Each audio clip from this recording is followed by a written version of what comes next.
अस्सलाम वालेकुम to all of you. Welcome to our channel knowledge in. तो आज की इस वीडियो में हम डिस्कस करेंगे एसएन गैड का जो इंटरव्यू आज हुआ है स्टूडेंट्स का, उनका एक्सपीरियंस शेयर करते हैं। साथ ही आपके साथ क्वेश्चन भी शेयर करेंगे विद आंसर्स, ताकि आप लोगों को आइडिया हो जाए कि वन पेपर जो होता है वो एसएन गैड का पेपर हो या कोई भी पीपीएससी की जॉब का इंटरव्यू हो, तो वो किस तरह के क्वेश्चन जो हैं पूछते हैं ज़्यादातर। ठीक है, तो ये आप लोगों के लिए एक हेल्पफुल वीडियो होगी, एंड तक लाजमी देखिएगा।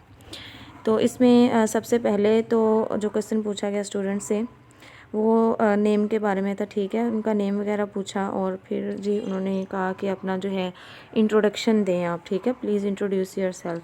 तो इंट्रोडक्शन जो है, इसमें जो चीज़ आपने देखनी होती है, इंट्रोडक्शन आपने अपना बड़ा ब्रीफ सा देना होता है। ठीक है, ब्रीफ इंट्रोडक्शन से मुराद ये है कि आप अपना नेम बताएंगे। ठीक है, फिर एजुकेशन के बारे में बताएंगे, फिर कोई जॉब एक्सपीरियंस या किसी भी टाइप का कोई एक्सपीरियंस है उसके बारे में बताएंगे, और फिर अपने इंटरेस्ट और हॉबीज़ वगैरह के बारे में बताएंगे। ठीक है,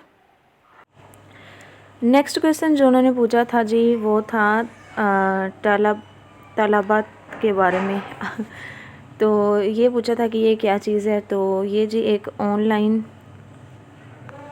ऑनलाइन फूड डिलीवरी सर्विस है। ठीक है, ऑनलाइन फूड डिलीवरी की सर्विस है जो ऑपरेट कर रही है मिडल ईस्टर्न कंट्रीज़ के अंदर। ठीक है, फिर इसके अलावा न्यूज़पेपर वगैरह के बारे में पूछा था कि कौन सा न्यूज़पेपर पढ़ते हैं, तो आपने करेक्ट जो है वो नेम मेंशन करना था न्यूज़पेपर का जो भी आप पढ़ते हैं। इसके अलावा ये जो स्टूडेंट का एक्सपीरियंस मैं शेयर कर रही हूँ, उनसे पूछा गया था कि आपकी हॉबीज़ क्या हैं। तो स्टूडेंट ने जी अपने हॉबीज़ बताए थे कि उनके हॉबीज़ जो हैं वो, तो जी उन स्टूडेंट का कहना था कि वो हिस्टोरिकल जो मूवीज़ या हिस्टोरिकल डॉक्यूमेंट्रीज़ वगैरह जो होती हैं वो देखने का शौक़ रखते हैं, यानी उनका हॉबी है। ठीक है, तो उनके हॉबी के लिहाज से फिर उन्होंने कहा था कि हम according to your hobby discuss कर सकते हैं हिस्ट्री के बारे में कुछ। ठीक है, तो इस तरह जो भी आपका हॉबी है ना, चाहे वो आप हिस्टोरिकल डॉक्यूमेंट्रीज़ देखते हैं, किसी टाइप की कोई मूवीज़ देखना पसंद है आपको, कोई आपको गेम पसंद है लाइक क्रिकेट खेलना देखना, इसके अलावा बैडमिंटन फुटबॉल वगैरह, तो इसके अलावा बुक्स रीडिंग। ठीक है, जो भी आपका हॉबी है, जो भी आपने उनको बताना है अपने हॉबी के रिलेटेड, उसके बारे में आपने फुली प्रिपेयर होके जाना है। ठीक है, उस चीज़ के बारे में आपको बेसिक चीज़ें जो हैं जनरल नॉलेज वो पता होनी चाहिए।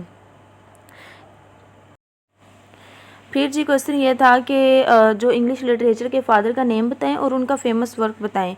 तो इनके जो फेमस वर्क में सबसे जो इम्पोर्टेंट चीज़ आती है वो आती है जी कैंटरबरी टेल्स आ जाती हैं। ठीक है, यानी स्टोरीज़। इसके अलावा इनकी जो कलेक्शन है स्टोरीज़ की वो मिडिल इंग्लिश के दौर में लिखी गई। इसके अलावा फिर उन्होंने क्वेश्चन पूछा था कि गवर्नमेंट सेक्टर में पहले कभी सर्व की है, तो वो फिर आप बताएंगे अपने जो भी आपका स्टेटस है, आपने सर्व किया है नहीं किया। अगर आप जो है वो ऑलरेडी सर्व कर रहे हैं किसी डिपार्टमेंट में गवर्नमेंट के, तो उसके बारे में भी आपने अपने आप को प्रिपेयर करके जाना है। ठीक है, फिर जी ये पूछा गया नेक्स्ट क्वेश्चन के हु इज़ नेपोलियन बोनापार्ट। तो नेपोलियन बोनापार्ट जो था ये कौन था जी? फ्रेंच मिलिट्री लीडर था। ठीक है, Napoleon Bonaparte was a French military leader, और इसको हम जानते हैं कैसे कि 1815 में इससे क्या हुई थी जी, बैटल ऑफ वाटरलू जो थी इसमें इसको डिफीट हुई थी नेपोलियन बोनापार्ट को। फिर जी नेक्स्ट मेंबर जो था पैनल का, उसने क्वेश्चन पूछा कि डिफरेंस बताएं बिटवीन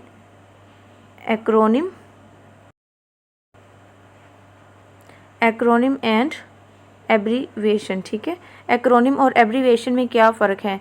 तो एक्रोनिम जो होता है ये ऐसा वर्ड होता है जो किसी भी आप कह सकते हैं, अगर हम पूरे वर्ड की बात करें तो उनका जो पहला लेटर होता है उससे हम एक्रोनिम कहते हैं। जैसे हम एग्जांपल लें नासा, तो नासा जो है ये एक्रोनिम है। ठीक है, इसकी फुल फॉर्म अगर हम देखें तो एन से क्या बनता है? नेशनल, ए से बनता है एरोनॉटिक्स एंड स्पेस, एस से स्पेस एजेंसी, ए से एडमिनिस्ट्रेशन, क्या बन गया पूरा? National aeronautics and space administration. तो ये हमारे पास आ जाता है एक्रोनिम्स। और एब्रीवेशन होता है जी, फ्रेज़ है हमारे पास कोई भी, तो उसकी जो शॉर्ट फॉर्म होती है उसे हम एब्रीवेशन कहते हैं। जैसे इस तरह हम लिखते हैं DR, तो इसका मतलब होता है डॉक्टर। ठीक है, तो ये हमारे पास क्या होता है जी? एब्रीवेशन होता है।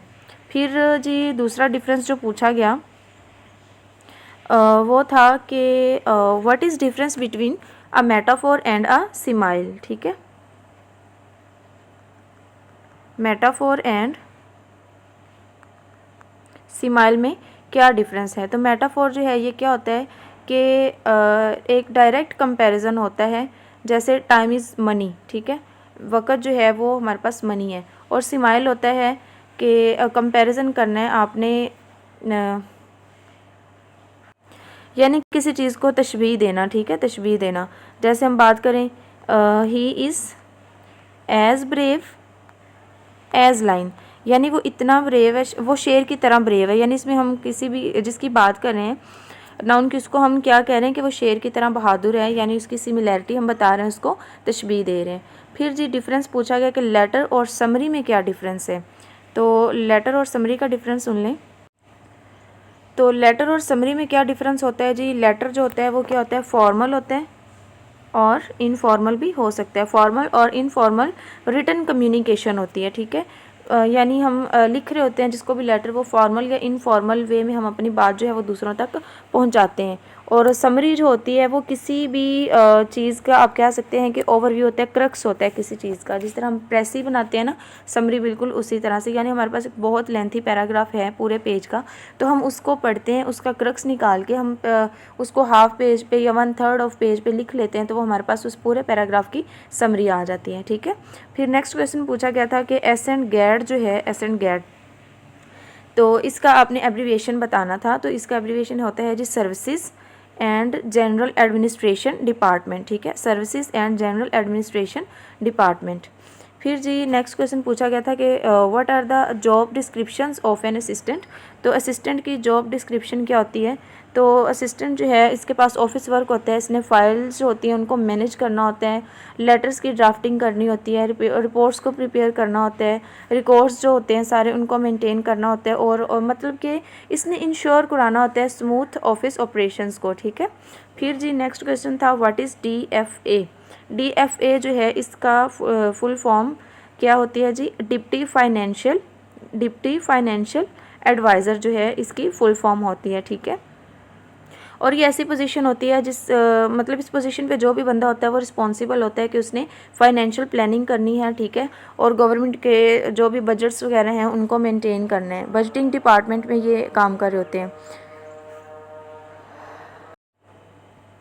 इसके बाद जी नेक्स्ट क्वेश्चन उन्होंने पूछा था कि हु वाज जूलियस सीसर। ठीक है, इनके बारे में क्वेश्चन पूछा गया था। तो जूलियस सीसर जो थे वो रोमन जनरल स्टेटमेंट्स थे। ठीक है, इसके अलावा डिक्टेटर के तौर पे हम उन्हें जानते हैं, जिन्होंने एक बड़ा क्रूशियल रोल प्ले किया था जब रोमन रिपब्लिक जो था वो फॉल हुआ था, एंड इसके अलावा रोमन एम्पायर जब राइज़ हुआ तो इन्होंने बड़ा इंपॉर्टेंट रोल प्ले किया था जूलियस सीसर ने। इनकी आपने याद रखनी है कि कौन से कंट्री से इनका ताल्लुक था। तो ये रोमन जनरल स्टेट्समैन थे। फिर इसके अलावा ये पूछा गया था कि इंग्लिश लैंग्वेज जो थी, इंग्लिश लैंग्वेज वो किस तरह से इवॉल्व हुई थी। ठीक है, तो इंग्लिश लैंग्वेज जो थी इसका ओरिजिन क्या था कि ये ओल्ड इंग्लिश जो थी जिस पे बहुत ज़्यादा इन्फ्लुएंस था एंग्लो सैक्सन लैंग्वेजेस का। ठीक है, फिर मिडल इंग्लिश का इस पे बहुत ज़्यादा इम्पैक्ट पड़ा, और उसके बाद नॉर्मन कॉन्क्वेस्ट हुई जब 1066 में, तो ये इंग्लिश जो थी वो मॉडर्न इंग्लिश के तौर पे सामने आई। ठीक है, और इंग्लिश में अगर हम बात करें इंग्लिश लैंग्वेज की, तो इसमें बहुत ज़्यादा जो वर्ड्स हैं, फ्रेजेस हैं, वो लैटिन की हैं, इसके अलावा फ्रेंच की हैं, और जर्मन लैंग्वेजेस के भी बहुत ज़्यादा वर्ड्स जो हैं वो हमें इंग्लिश में नज़र आते हैं। फिर जी वर्ल्ड वार्स के बारे में क्वेश्चन थे। ठीक है, World War I के बारे में क्वेश्चन जो पूछा गया वो ये था कि World War I में 2 ओपोनेंट्स जो थे, मेजर ओपोनेंट्स, उनके नाम बताएं। तो ओपोनेंट्स जो थे World War I में वो थे, इसमें अलाइड पावर्स थी। ठीक है, अलाइड पावर्स में आ जाते हैं जी Britain, France, Russia and USA। ठीक है, लेटर USA ने भी ज्वाइन किया World War I को। ये अलाइड पावर्स थी, Britain, France, Russia and USA। और फिर इसके अलावा World War I में सेंट्रल पावर्स थी। सेंट्रल पावर्स में आ जाते हैं ऑस्ट्रिया, ठीक है, Austria, Hungary, Ottoman empire and Germany. तो ये जो थे ये ओपोनेंट्स थे किसमें, World War I में।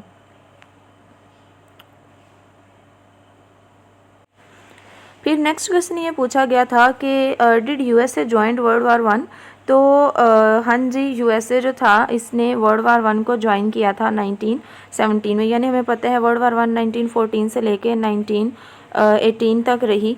तो यूएसए जो था इसने 1917 में ज्वाइन किया वर्ल्ड वार वन को अलाइड पावर के साइड से। फिर इसके अलावा जो था वो क्वेश्चन ये पूछा गया था कि वार एंड पीस, इसके बारे में ना ये नावल है लियो टॉल्स्टॉय का, वार एंड पीस। इसके राइटर का नेम लियो टॉल्स्टॉय आपने याद रखना है, ठीक है। वन पेपर में भी बहुत दफ़ा ये एमसीक्यूज आया है।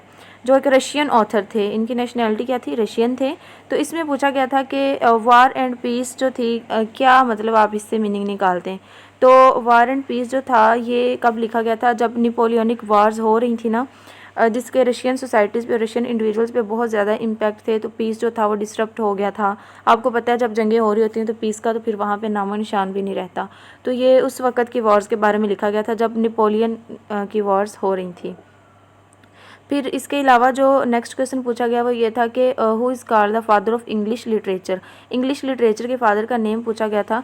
तो गोफरे चौसर जो हैं उनको फादर ऑफ इंग्लिश लिटरेचर कहा जाता है, गोफरे चौसर को। He is known as father of English literature. इसके बाद जी क्वेश्चन पूछा गया था कि एफएससी अगर आपने की है तो किस डिसिप्लिन में की है, यानी प्री मेडिकल है या प्री इंजीनियरिंग है। तो वो आप देख लीजिएगा कि आपने इंटर जो था वो आईसीएस किया, आईकॉम किया, एफएससी, मेडिकल इंजीनियरिंग जो भी आपने किया ना, तो आपने अपने डिग्री के रिलेटेड जो मेन कॉन्सेप्ट्स हैं, मेन क्वेश्चंस हैं, वो आपने अच्छे तरीके से प्रिपेयर कर लेने हैं, ठीक है। फिर नेक्स्ट क्वेश्चन जो पूछा गया था वो ये पूछा था कि स्पीड एंड वेलोसिटी जो है इसमें क्या फ़र्क होता है, स्पीड एंड वेलोसिटी में। तो स्पीड जो होती है वो क्या होता है, डिस्टेंस होता है जो एक यूनिट टाइम में ट्रैवल किया जाता है, ठीक है। Speed is the distance travelled per unit time, और ये एक स्केलर क्वांटिटी है, ठीक है, स्केलर क्वांटिटी।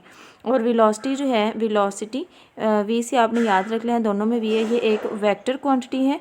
और ये क्या होता है जी, स्पेसिफिक डायरेक्शन में होती है, ठीक है। मीटर पर सेकंड से हम इसको शो करते हैं वेलोसिटी को। फिर नेक्स्ट क्वेश्चन जो पूछा गया वो ये था कि what is difference between distance and displacement, ठीक है। डिस्टेंस एंड डिस्प्लेसमेंट में क्या फ़र्क है। तो डिस्टेंस होता है जी, ये क्या होता है, टोटल लेंथ होती है जो पाथ की जो ट्रैवल किया जाता है, यानी distance is the total length of the path travelled, ठीक है। और डिस्प्लेसमेंट क्या होती है, ये शॉर्टेस्ट स्ट्रेट लाइन डिस्टेंस होता है स्टार्टिंग पॉइंट से लेके एंड पॉइंट तक, ठीक है। शॉर्टेस्ट जो मेजरमेंट होती है उसे हम डिस्प्लेसमेंट का नाम देते हैं, स्टार्टिंग पॉइंट से लेके एंड पॉइंट तक। और डिस्टेंस जो होती है टोटल जो एरिया कवर किया जाता है उसे हम डिस्टेंस का नाम देते हैं। फिर जी क्वेश्चन पूछा गया था कि who was the last governor general of Pakistan. तो पाकिस्तान के लास्ट गवर्नर जनरल जी कौन थे, इस्कंदर मिर्ज़ा थे, ठीक है, इस्कंदर मिर्ज़ा 1955 से 56 तक। तो आपने जो 4 गवर्नर थे पाकिस्तान के उनको याद रखने हैं, उनका इरा देख लीजिएगा, उनके रिलेटेड कोई भी इंपॉर्टेंट क्वेश्चंस जो हैं वो आपने देख के जाना है, ठीक है। फिर जी नेक्स्ट क्वेश्चन पूछा गया था कि पाकिस्तान का नेशनल एनिमल कौन सा है। तो पाकिस्तान का नेशनल एनिमल जो है वो है मारखोर, ठीक है। और बर्ड जो है ना पाकिस्तान का नेशनल वो है जी चकोर पैट्रिज। तो नेक्स्ट क्वेश्चन पूछा गया था कि इसे मारखोर क्यों कहा जाता है, मारखोर का मतलब क्या होता है। तो मारखोर का मतलब होता है स्नेक ईटर, ठीक है, स्नेक ईटर, यानी पर्शियन वर्ड अगर हम देखें तो इसका मतलब होता है स्नेक ईटर, क्योंकि ये कहा जाता है कि ये खुद से क्या करता है, स्नेक को किल करता है फिर उसे खाता है। तो फिर ये भी क्वेश्चन पूछा गया कि do you know what markhor Yeats. तो मारखोर जो है वो हर्बीवोर है, ठीक है। हर्बीवोर का मतलब होता है कि वो ग्रास, लीव्स, हर्ब्स, श्रब्स वगैरह खाते हैं। फिर ये पूछा गया जी कि व्हाट हैपेंड इन 1971। 1971 में क्या हुआ था। तो 1971 में क्या हुआ था, हमें पता है कि ईस्ट पाकिस्तान जो अब बांग्लादेश कहलाता है वो सेपरेट हुआ था पाकिस्तान से, और पाकिस्तान की वॉर हुई थी किससे, इंडिया के साथ, ठीक है। और इंडिया और पाकिस्तान की जो वॉर हुई थी 1971 में, उस वजह से बांग्लादेश जो था वो वजूद में आया था। तो ये जो कुछ क्वेश्चंस थे, अगर वीडियो आपको हेल्पफुल लगे तो लाइक ज़रूर किया करें वीडियो को, ये आपकी तरफ से सपोर्ट होती है, मोटिवेशन होती है।